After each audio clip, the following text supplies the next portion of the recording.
Bismillahirrahmanirrahim. Assalamualaikum warahmatullahi wabarakatuh.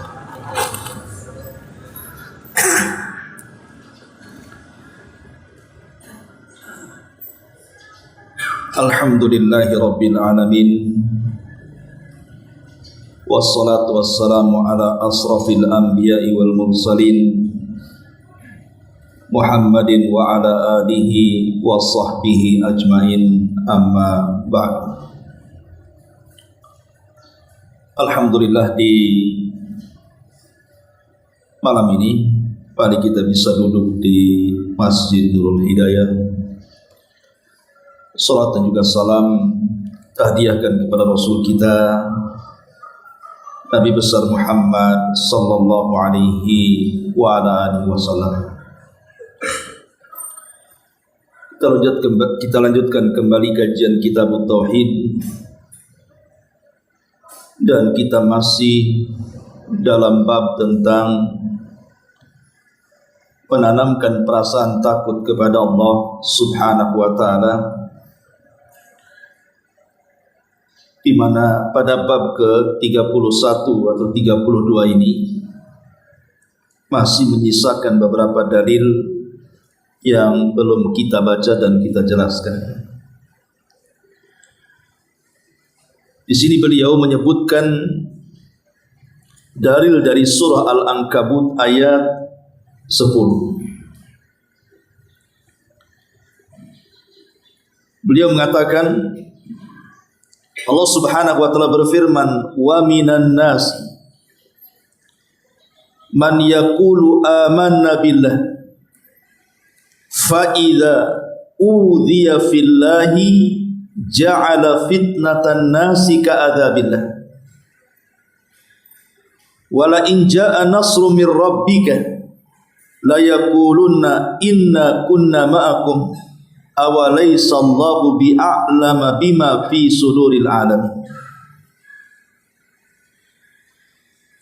Dan di antara manusia ada yang berkata, kami beriman kepada Allah, tetapi apabila ia mendapatkan perlakuan yang menyakitkan dalam hidupnya, yang menggoncangkan keimanannya kepada Allah Subhanahu wa taala, maka ia menganggap fitnah manusia kepadanya sebagai azab yang Allah turunkan kepadanya. Dan sungguh jika datang pertolongan dari Rabbmu, mereka pasti akan berkata, sesungguhnya kami bersamamu. Bukankah Allah mengetahui apa yang ada di dalam dada-dada semua manusia? Ma'asyiral muslimin wal muslimat rahimakumullah. Ayat ini atau surah Al-Ankabut ayat 10 ini dijadikan dalil oleh pengarang tentang pentingnya mengembalikan perasaan takut kepada Allah Subhanahu wa taala. Kemudian beliau mencontohkan di sini surah Al-Ankabut ayat 10 tentang ada sebagian manusia yang apabila diuji oleh Allah Subhanahu wa taala, mereka pun merasa ketakutan, sehingga menjadikan ujian itu bukan sebagai ujian, tetapi mereka menjadikan ujian itu bagaikan azab Allah Subhanahu wa taala yang ditimpakan Allah kepada mereka. Dan ini yang banyak terjadi pada manusia. Walaupun ayat ini sebenarnya turun kepada orang-orang munafik, di mana ketika orang-orang munafik itu pada periode Mekah, mereka menganggap bahwa celaan mereka di atas Islam dari musuh-musuhnya itu seolah-olah azab yang Allah timpakan kepada mereka. Tapi saat periode Mekah, ketika Allah Subhanahu wa taala memenangkan Islam dan menjayakan Islam, mereka mengatakan kami bersama kalian. Itulah orang-orang munafik.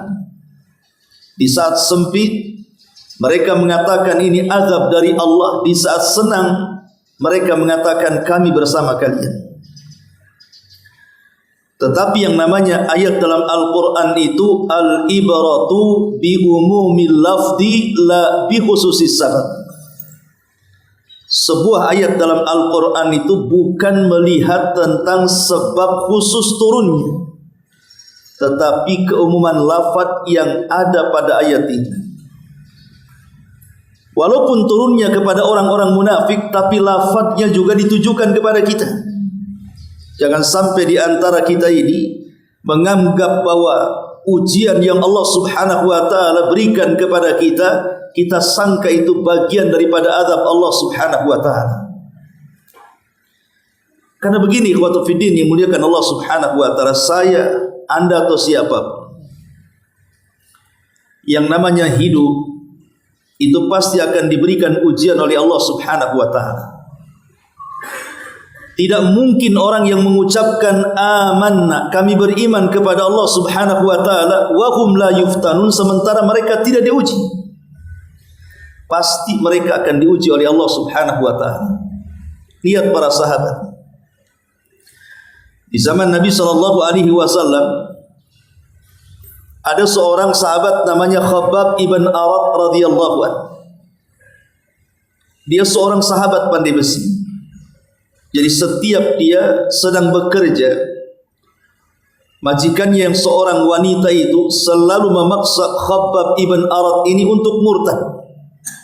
Kalau tidak, maka besi-besi panas itu akan disundutkan di badannya. Entah berapa ratus sundutan di badannya, sudah tidak terhitung lagi karena setiap hari disundut, sehingga dia tidak tahan. Karena tidak tahan itulah dia datang kepada Nabi sallallahu alaihi wasallam.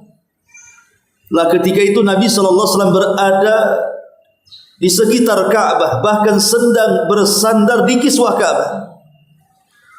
Maka Khabbab mengatakan kepada Nabi sallallahu alaihi wasallam, "Ya Rasulullah, ala tad'u lana, ala tastaghfir lana?" Rasul, tidakkah kau berdoa kepada Allah atau minta pertolongan kepada Allah? Tidakkah kau iba kami disiksa setiap hari? Tapi Nabi sallallahu alaihi wasallam mengatakan kepada Khabbab, "Ya Khabbab, apa yang kau alami belum seberapa dibandingkan umat sebelum kalian." Karena dahulu ada umat-umat itu yang disiksanya luar biasa. Ada yang digergaji badannya jadi dua, ada yang dikubur hidup-hidup, ada yang disisir dengan sisir besi. Tapi mereka tidak futur dari agama. Ya Khabbab, kemenangan itu pasti akan datang. Jangan tergesa-gesa. Nanti akan ada waktunya di mana orang yang berjalan dari Son'a ke Hadral Maut tidak ada yang takut kecuali karena Allah Subhanahu wa taala. Kemenangan itu pasti datang ya Khabbab. Kalau sekelas para sahabat Nabi sallallahu alaihi wasallam yang tidak diragukan lagi akidah dan ibadah mereka kepada Allah Azza wa Jalla diuji sedemikian rupa, maka kita pun sama, orang-orang yang beriman kepada Allah dan mengatakan amanna, kami beriman, pasti mereka juga akan diuji. Kita juga akan diuji. Kenapa kemudian Allah Subhanahu wa taala memberikan ujian kepada kita? Setidaknya ada 4 perkara. Pertama, untuk memberi kabar gembira. Wa basyiri sabirin. Beri kabar gembira orang-orang yang sabar saat menuai ujian itu. Yang kedua, sebutkan para ulama untuk supaya Allah mengetahui kondisi manusia.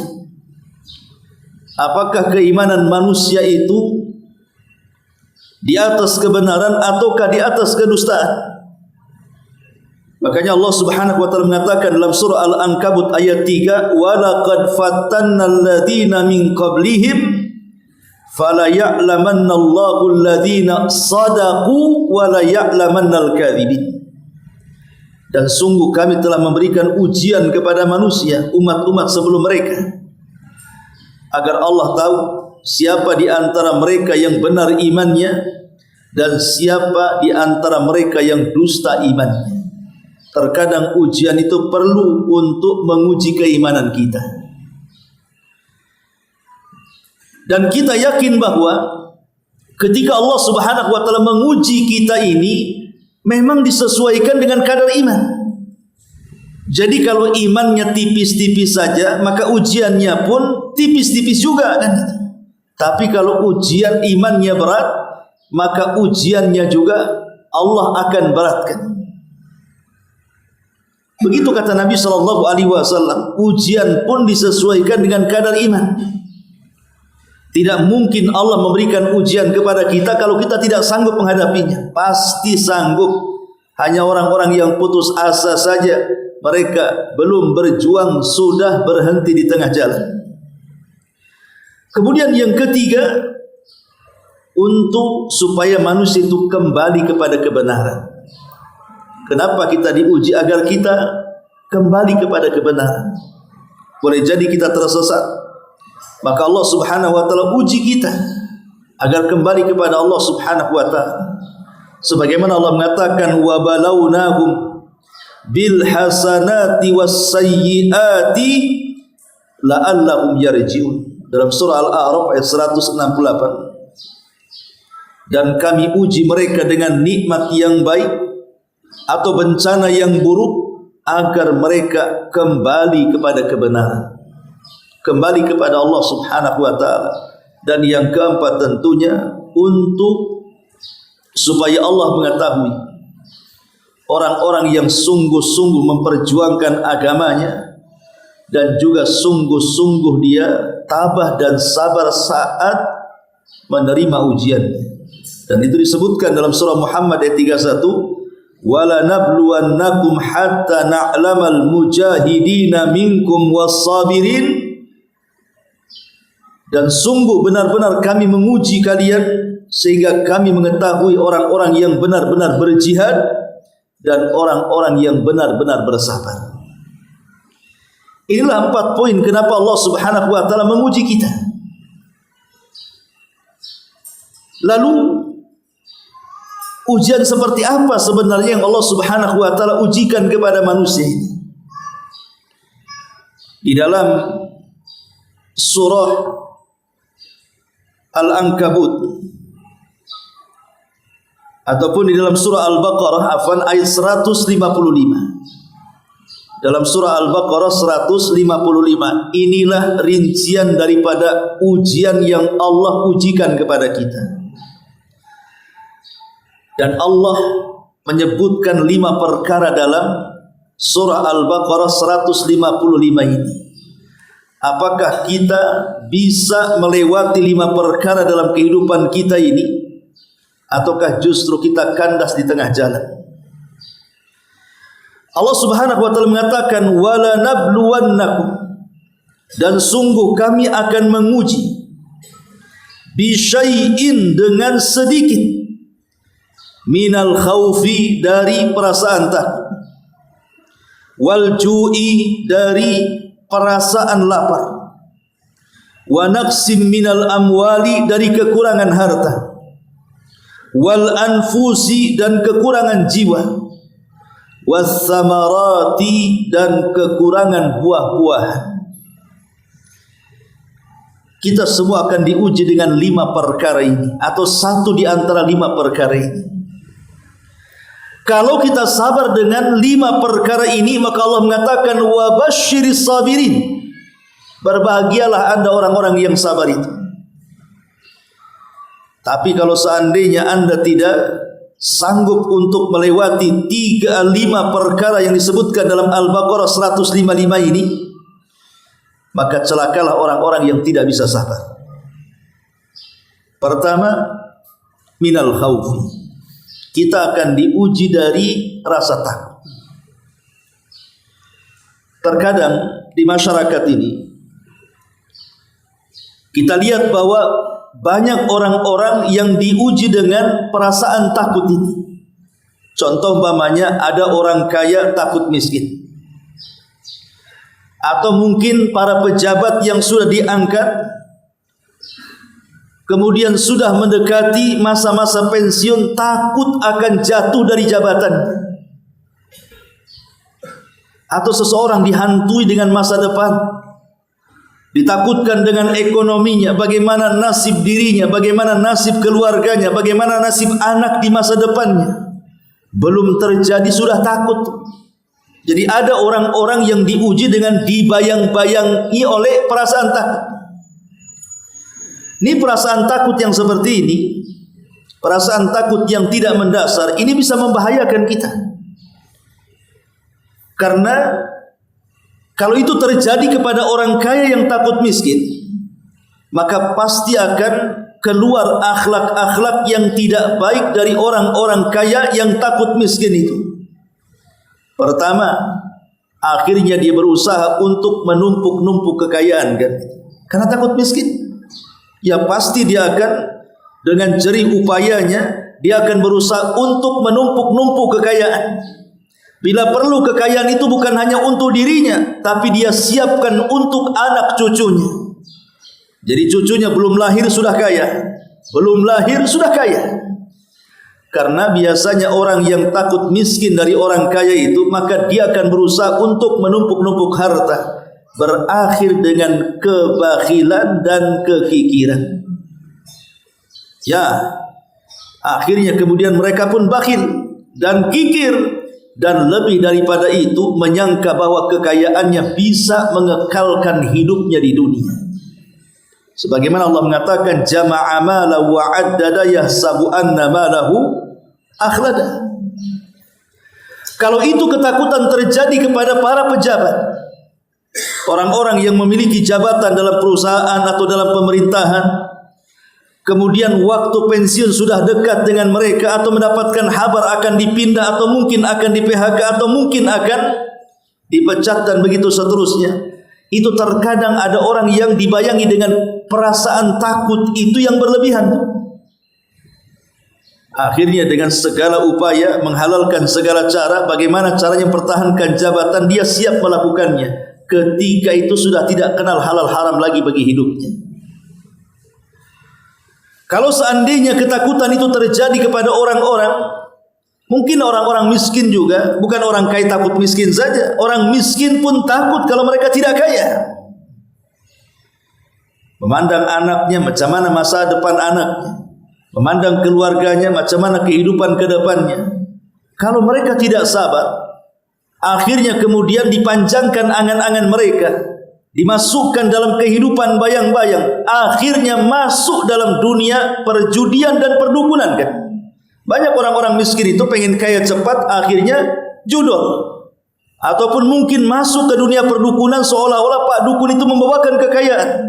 Ini takut-takut yang seperti ini membahayakan hidupnya, dan manusia diuji dengan perasaan takut ini. Apakah takut kita kepada Allah berlebih, ataukah takut kepada perkara-perkara ini berlebih? Ini yang pertama. Kemudian yang kedua, walju, dan juga kelaparan. Lapar ini tidak mesti dilanda oleh orang-orang yang ditimpa dengan kefakiran, tidak mesti. Lapar itu tidak mesti harus fakir. Dari mana kita tahu? Dari ayat Al-Quran. Surah An-Nahl ayat 112 Allah mengatakan, wa daraballahu mathalan qaryatan kanat aminatan mutmainnatan ya'tiha rizquha ragadan min kulli makan fakafarat bi an'umillah fa'adzaqaha Allahu libasal ju' wal khaufi bima kanu yasna'un. Dan Allah telah membuat sebuah perumpamaan dengan sebuah negeri yang dahulunya aman lagi tentram. Rizkinya datang dari segala arah, bahkan melimpah ruah. Datang dari segala arah bahkan melimpah ruah, tetapi kemudian penduduknya mengingkari nikmat-nikmat itu. Karena itulah Allah merasakan kepada mereka pakaian kelaparan dan ketakutan disebabkan apa yang mereka perbuat.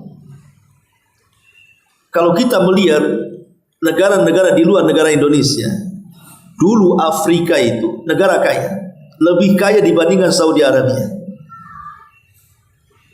Tetapi lihat hari ini, negara Afrika menjadi negara miskin, dan negara Saudi Arabia menjadi negara kaya. Apa penyebabnya?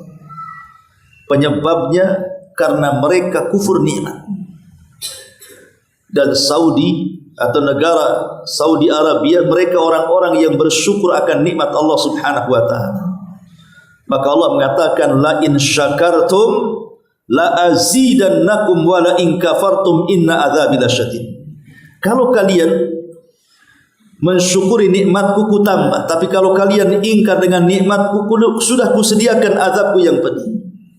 Seorang syekh bercerita tentang, kebetulan syekh ini memang asalnya dari Ethiopia, dari Afrika sana, dan sudah menetap di Saudi Arabia menjadi salah satu masyayikh di sana.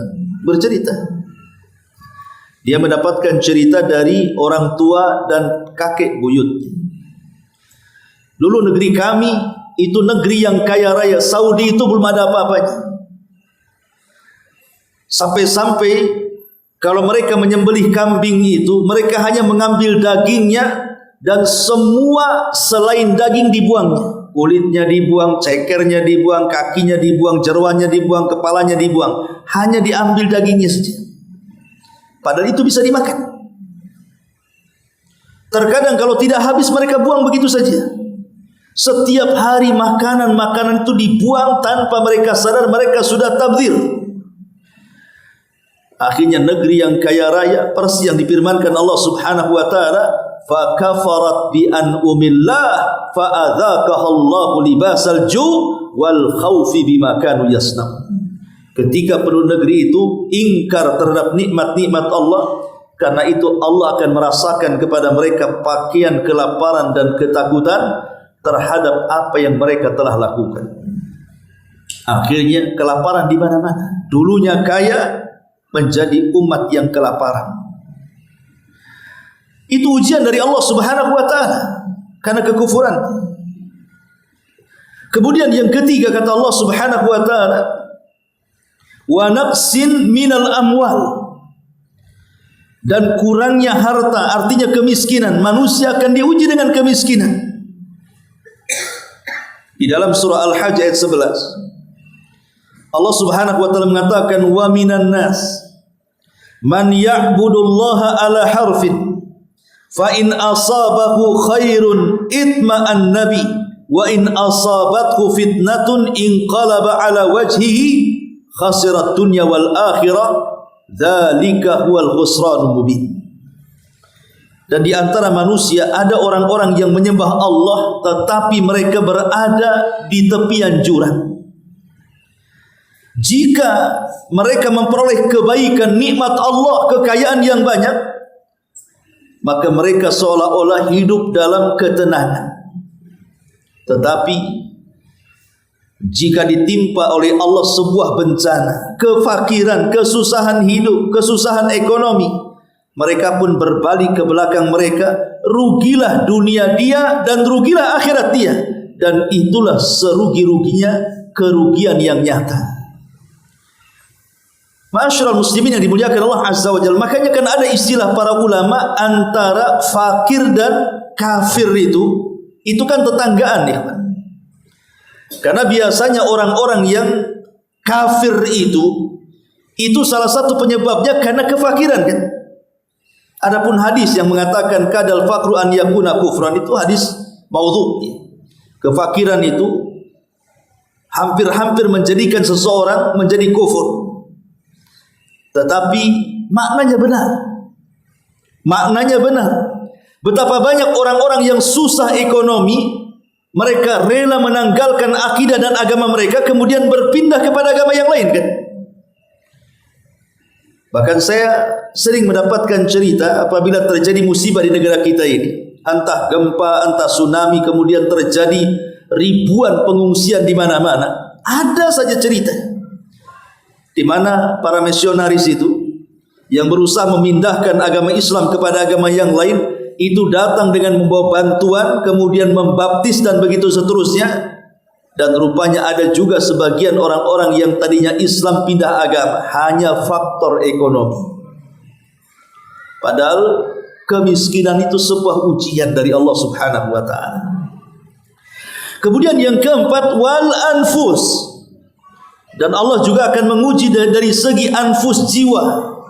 Boleh jadi kita diuji oleh Allah Subhanahu wa taala, mendapatkan tekanan, mendapatkan ancaman, atau boleh jadi mungkin Allah memberikan ujian kepada diri kita ini berupa penyakit. Penyakit yang berkepanjangan, tidak bisa disembuhkan, terkadang ada yang sampai terduduk dan terbaring, tidak bisa bergerak dan tidak bisa melihat dunia luar, atau boleh jadi sampai kepada tingkat kematian. Lah itu semua adalah ujian-ujian anfus namanya. Tekanan, ancaman, sakit ataupun kematian. Ma'asyiral muslimin wal muslimat rahimani wa rahimakumullah. Terkadang kita diuji dengan seperti ini. Entah boleh jadi kita punya anak yang kita cintai, anak si mata wayang, anak yang selama ini menjadi belahan jiwa, penerus cerita, tiba-tiba kemudian sakit dan mati. Gimana perasaan orang tuanya? Allah sedang uji dengan kematian anak. Atau mungkin kematian pasangannya, atau mungkin kematian orang-orang yang dicintainya. Itu ujian berat. Orang tuanya meninggal, ayah ibunya meninggal, sementara dia belum betul-betul berbuat baik kepada keduanya, tiba-tiba Allah sudah memanggilnya. Ini terkadang terjadi ujian-ujian seperti ini. Maka Allah uji tentang masalah-masalah jiwa ini. Sabar ataukah tidak sabar? Ma'asyiral muslimin yang dimuliakan Allah Subhanahu wa taala. Dan anfus juga mencakup, boleh jadi bukan hanya sekedar mati jiwanya. Mungkin ada orang yang mematikan karakternya. Mungkin ada orang-orang yang berusaha memfitnah dia, menjelek-jelekan dia, sehingga mati karakternya, mati kehormatannya, mati wibawanya, diuji oleh Allah Subhanahu wa taala dengan fitnahan-fitnahan manusia. Atau yang terakhir, Allah Subhanahu wa taala mengatakan was-samarat, dan juga kurangnya buah-buahan. Ada orang yang sudah mempersiapkan besoknya akan panen raya, tiba-tiba datang badai, habis tu sawah kena badai. Atau tiba-tiba datang kebakaran, tidak jadi panen. Atau datang hama wereng, akhirnya kemudian hama-hama itu memakan biji dan buah-buahan yang sudah kita banggakan. Terkadang Allah buat kita gagal panen. Entah panen buah-buahan, entah panen biji-bijian. Itu bagian daripada ujian Allah Subhanahu wa taala. Tapi di sini Allah akhiri dengan kata-katanya wa basyiri sabiri. Berbahagialah bagi orang-orang yang mereka sabar. Karena bagi seorang mukmin 5 ujian ini itu baik bagi dia. Apakah ujian dari segi rasa takut yang Allah timpakan, ataukah ujian yang Allah Subhanahu wa taala timpakan dalam bentuk kelaparan, dalam bentuk kekurangan harta, dalam bentuk kekurangan jiwa ataupun kekurangan buah-buahan, bagi seorang mukmin itu sebuah kebaikan. Makanya Allah Subhanahu wa taala mengatakan apa? Ja'ala fitnatallah ka'adzabillah. Tapi bagi orang-orang yang bukan muslim, kebanyakan manusia menjadikan ujian yang Allah turunkan kepada kita itu bagikan azab Allah Subhanahu wa taala. Seorang mukmin tidak boleh menjadikan ujian sebagai azab. Karena Rasul yang mengatakan ajaban li amril mukmin, sungguh mengherankan perkaranya seorang yang beriman itu. In asabathu sarra syakara fakana khairan lahu. Wa in asabathu dharra sabara fakana khairan lahu. Wa laysa dzaka illa lil mu'minin. Kalau ditimpa kebaikan dia bersyukur, dan itu baik bagi seorang mukmin. Kalau ditimpa keburukan dia bersabar, dan itu tetap baik bagi seorang mukmin. Dan dua-duanya tidak dimiliki kecuali bagi seorang mukmin. Tapi masalahnya kebanyakan manusia itu, bahkan kita rasakan sendirilah, apabila Allah Subhanahu wa taala menguji kita dengan sakit, menguji kita dengan ekonomi, menguji kita dengan ucapan-ucapan orang yang menyakitkan, terkadang kita anggap itu bukan ujian, tapi kita anggap itu azab yang Allah turunkan kepada kita. Ikhwan, ketika Nabi SAW berdakwah ke Taif, Mekah sudah tidak menerima dakwah Nabi lagi. Akhirnya Nabi berupaya mencari areal baru dalam menyebarkan Islam. Kepikiranlah ke Taif. Berangkatlah Nabi SAW dengan berjalan kaki sejauh bermil-mil itu dari Mekah ke Taif itu bersama Zaid bin Harithah. Tapi apa yang terjadi? 10 hari Rasul door to door berdakwah di Taif itu. Tidak ada satupun penduduk Taif yang menerima dakwahnya. Bahkan bukan hanya tidak menerima dakwahnya, tidak ada satupun yang mau melindunginya. Bahkan akhirnya mereka pun melempari Rasul dengan batu, dengan sandal, dan segala apa yang bisa dilempar.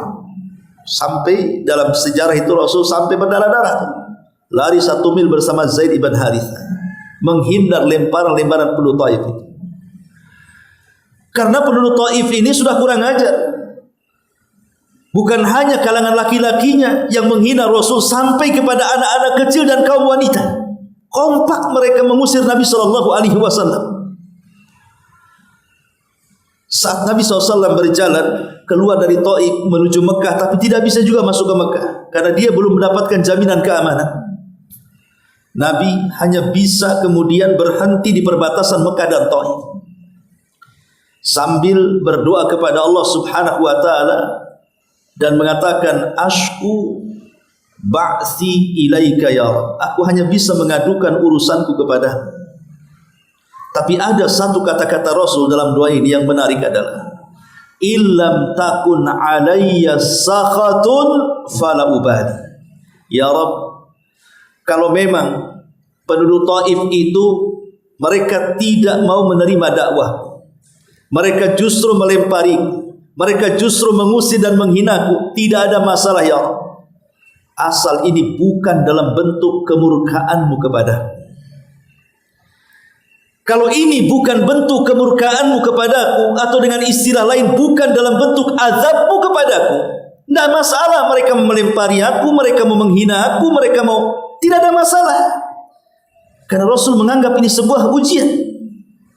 Dan ini salah satu contoh yang kalau diterapkan dalam kehidupan kita luar biasa. Nabi tidak mengatakan, ya Rabb, apakah begini nasib seorang Nabi? Kenapa mereka melempari seorang Nabi? Ya Rabb, apakah seperti ini nasib seorang Nabi? Kenapa mereka sampai menghina seorang Nabi? Tidak, Rasul tidak pernah mengucapkan kalimat itu.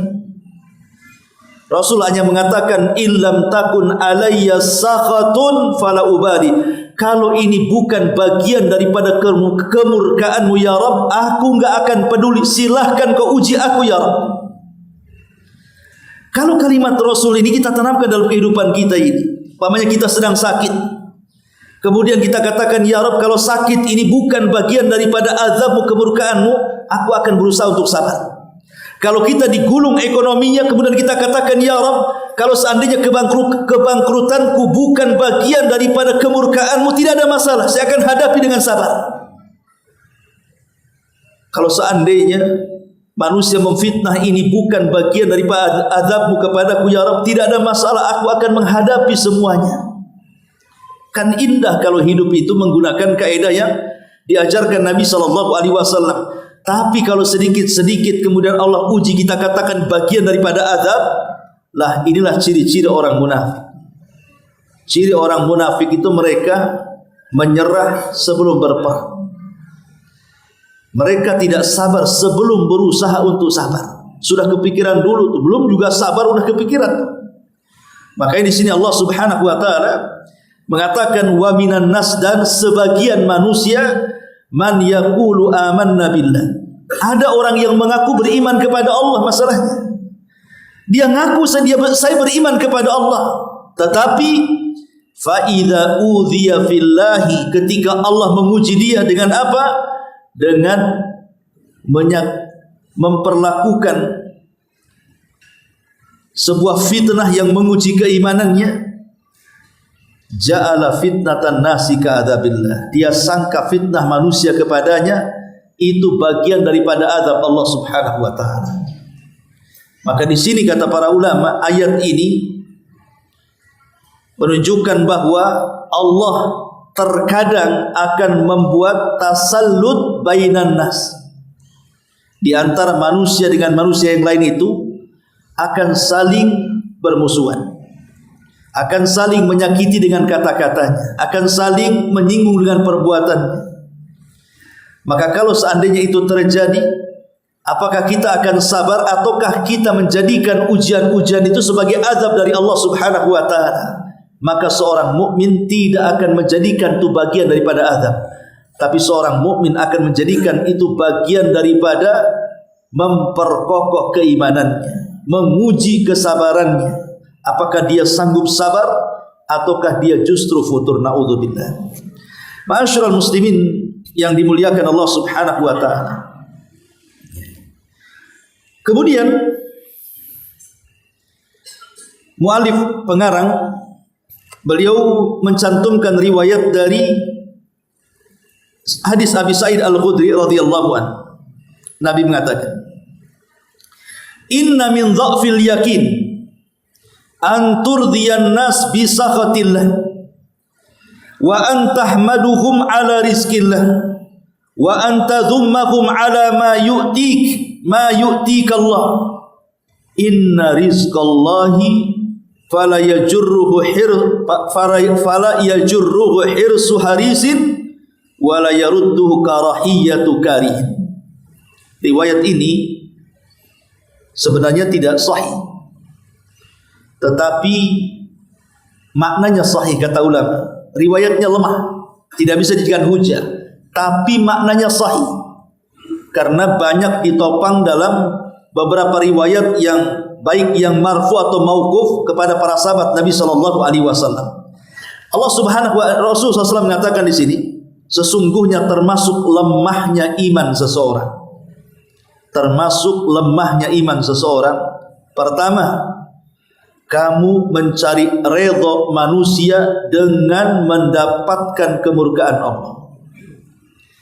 Yang kedua, kamu memuji mereka atas rizki yang Allah berikan lewat perantaranya. Kemudian yang ketiga, kamu mencela mereka atas dasar sesuatu yang belum diberikan Allah kepadamu melalui mereka. Maka Rasul mengatakan, ingat sesungguhnya rizki Allah tidak dapat didatangkan oleh ketamakan orang tamak dan tidak pula digagalkan oleh kebencian orang yang akan membenci. Di sini ada 3 poin yang harus dipahami. Pertama, mencari redha manusia dengan kemurkaan Allah. Ciri lemahnya iman ketika kita mencari redha manusia, tapi di balik redha manusia itu ada murka Allah Subhanahu wa taala. Contoh umpamanya, boleh jadi mungkin dalam satu perusahaan itu semua orangnya jahat semuanya, para koruptor. Antum pula orang yang jujur satu-satunya di situ. Tapi antum salah satu yang bisa menentukan cairnya dana dan tidak. Artinya tanda tangan antum itu sangat berguna.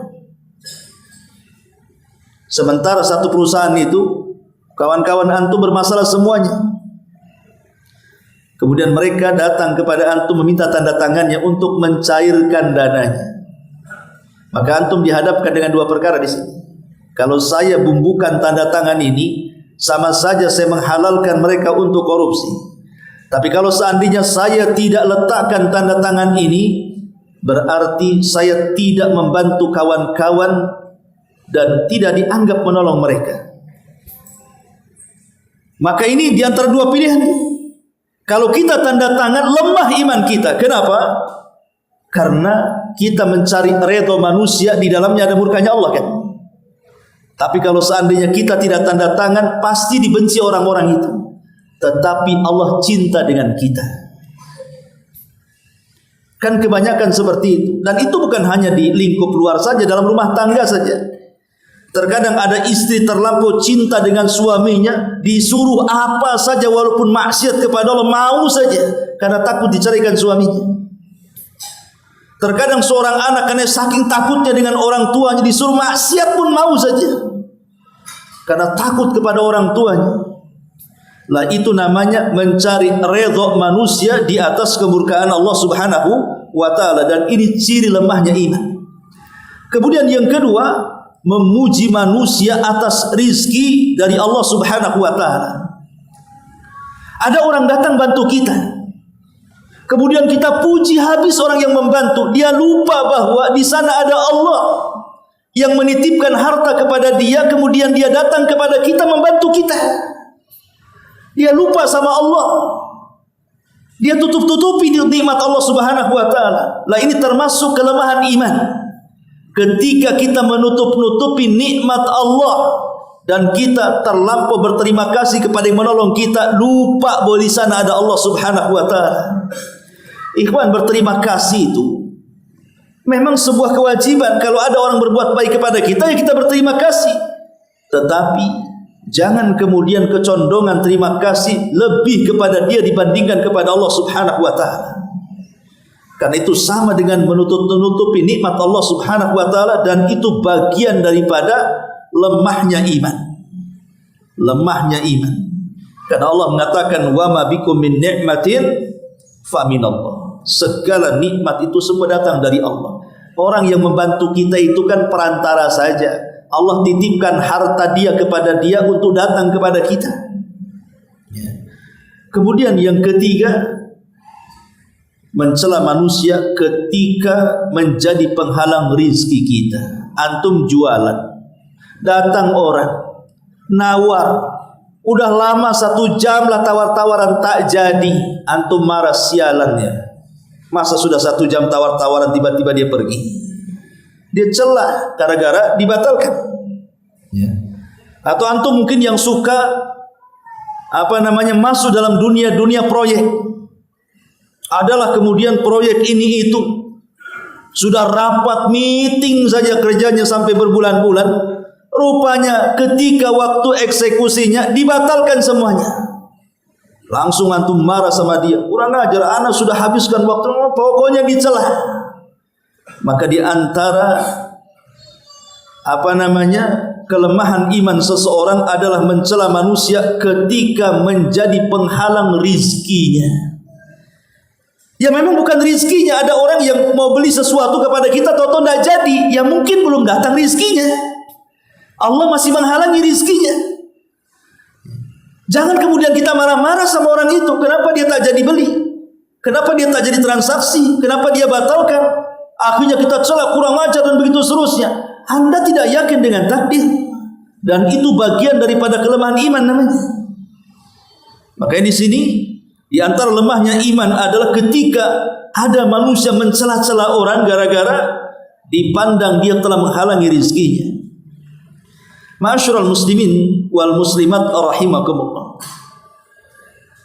Sudah isya ya? Kita sampai di sini saja.